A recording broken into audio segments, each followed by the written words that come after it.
Hey, what's up everyone? Welcome to 90 Day Fiancé latest news. He had a dream when he came to America. He had a passport full of hope, a luggage full of dreams, and a heart that still hurt from the sacrifices he had made to leave home.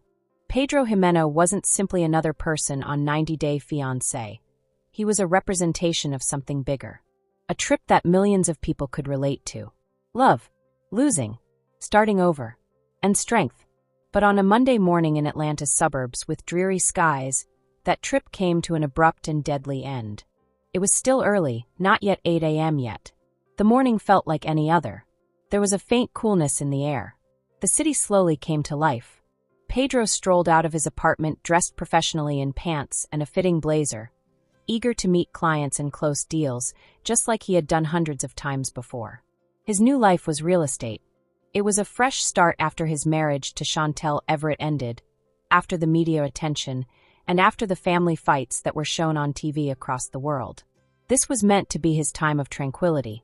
He took a sip of his iced coffee and got into the driver's seat of his sleek, black car. The GPS made a noise. It's only a 17-minute trip to his office. There is no traffic, roads that are smooth. There is no reason to think that anything might go wrong. And then everything was different. Around 8:23 a.m., a driver that ran a red light hit Pedro's automobile just a few blocks from his business.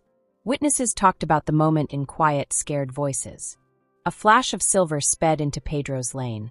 The sound was a honk, then tires screeching, and eventually the metallic scream of two machines crashing into each other. Pedro's automobile spun around twice before hitting a steel railing. The front end bent.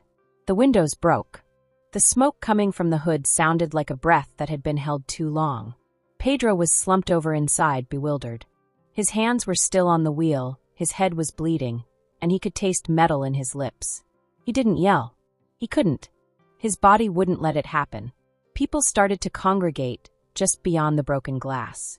Drivers stopped, people walking by pulled out their phones, and a woman with shaking fingers pressed 911. He's still in there. He's not moving, one speaker stated. In less than 5 minutes, sirens came. Red lights flashing in a way that made the street look like it was in a hurry.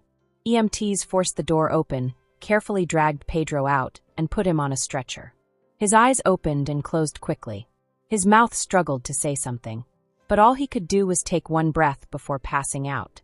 They took him quickly to Northside Hospital. The scans happened right away. The X-rays are quite important. The medical team worked rapidly to look for signs of internal bleeding, collapsed lungs, and spinal cord damage. But the examinations gave him a strange kind of relief. Pedro didn't have any broken bones or wounds that could kill him. But he did experience trauma. His back, ribs, and thighs had really bad bruises. The jolt made his knee twist.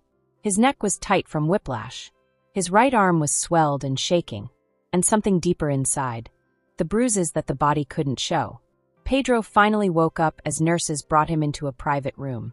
He was bewildered, in pain, and puzzled. He had no idea where he was. He couldn't remember when it hit him.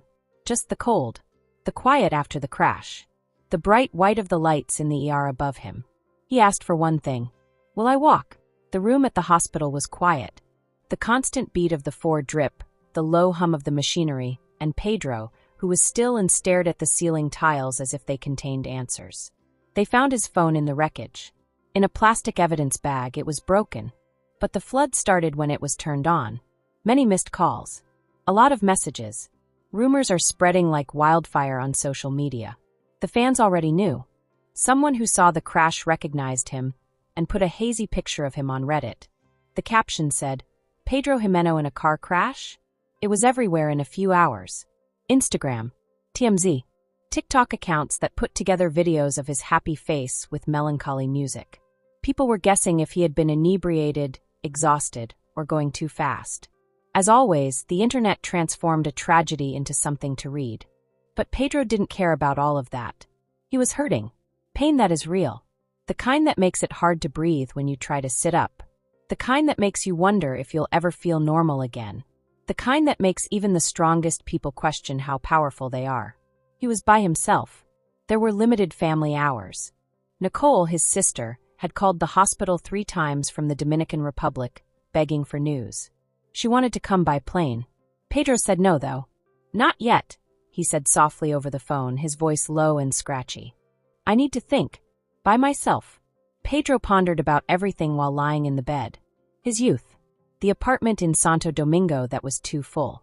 His mother had to work 2 jobs to feed him. The nights they went to bed without eating. He used to look out the window at the planes flying by and wonder what kind of life was waiting for him beyond the skies. He thought about Chantel, about love that once seemed like fate, but then turned into something colder. He thought about how the cameras had caught their worst disagreements and how the world saw him break up like it was a show. He pondered about the folks who didn't believe in him, who called him a user, a liar, a fake. He thought of the folks who were there for him anyway.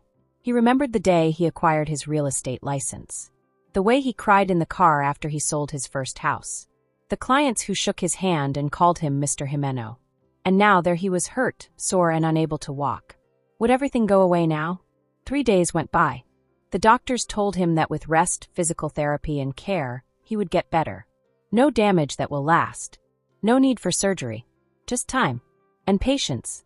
It was a good thing. Pedro, on the other hand, thought it was a curse. Because rest meant being still. Stillness meant thinking. And thinking about it hurt, the type of pain that doesn't show up on x-rays. The 4th day was when he began therapy. A nurse pushed him into the rehab room, where he tried to move his legs for the first time. He sighed as he worked hard, and sweat dripped from his forehead. His jaw hurt because he was clenching it so tightly. The therapist gave them words of encouragement. But Pedro's eyes were far away. He wasn't just fighting to get moving again. He was trying to believe again. The world outside continued going, nevertheless. Thousands of fans sent in messages. Love notes. Prayers. Digital flowers of kindness. Pedro, get better soon. You are stronger than this. We love you. You've gone too far to quit now. Even people who worked with her on 90 Day Fiancé paid their respects. Some real. Some maybe for show. But Pedro didn't care. He only read. Not loud. Thank you. He never knew how many people still cared. Nicole even posted something that was rare, vulnerable. My brother is hurting. But he isn't broken. He has been through worse. He will get over this too. Pedro stood on his own on the 10th day. Only for a little while.